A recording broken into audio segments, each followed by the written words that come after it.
মাত্র 3 ধরনের সবজি দিয়ে সকালের নাস্তায় রুটি কিংবা পরোটার সাথে খাওয়ার জন্য সহজ একটা ভাজির রেসিপি আজকের পর্বে শেয়ার করছি। এই চ্যানেলে মূলত ব্যাচেলর ও নতুন রাঁধুনিদের জন্য সহজ রেসিপিগুলোই শেয়ার করা হয়। Hello foodies, welcome to PC food story. চলুন তাহলে রান্না শুরু করি। রান্নার জন্য চুলায় একটা কড়াই বসিয়ে দিয়েছি। এর মধ্যে দিয়ে দিলাম 1/3 কাপ সয়াবিন তেল। তেলটা গরম হলে দিয়ে দিচ্ছি 2টো শুকনা মরিচ, একটি তেজপাতা আর হাফ চা চামচ পাঁচফোড়ন।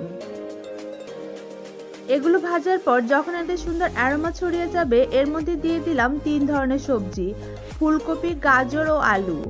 সাধারণত আমরা পেঁয়াজ রসুন বাগার দিয়ে ভাজি করে থাকি, কিন্তু আজকের ভাজিটা ভিন্ন রকম।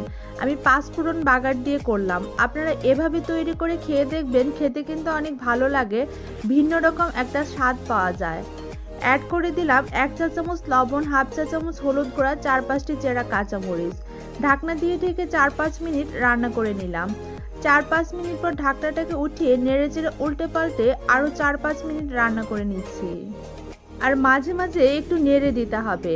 নেড়েচেড়ে উল্টে পাল্টে ঢাকনা দিয়ে ঢেকে আরও কিছুক্ষণ রান্না করে নিচ্ছি।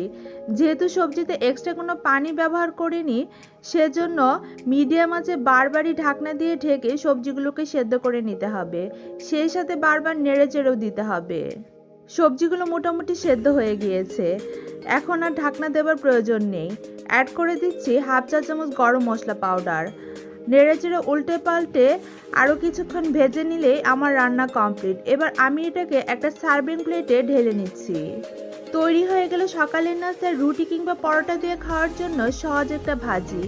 আপনারা চাইলে এটা ভাত দিয়েও খেতে পারেন। পরবর্তী ভিডিওতে দেখা হবে আরও সহজ সহজ রেসিপি নিয়ে। সে পর্যন্ত সবাই ভালো থাকুন আর আমার চ্যানেলের পর্দায় চোখ রাখুন।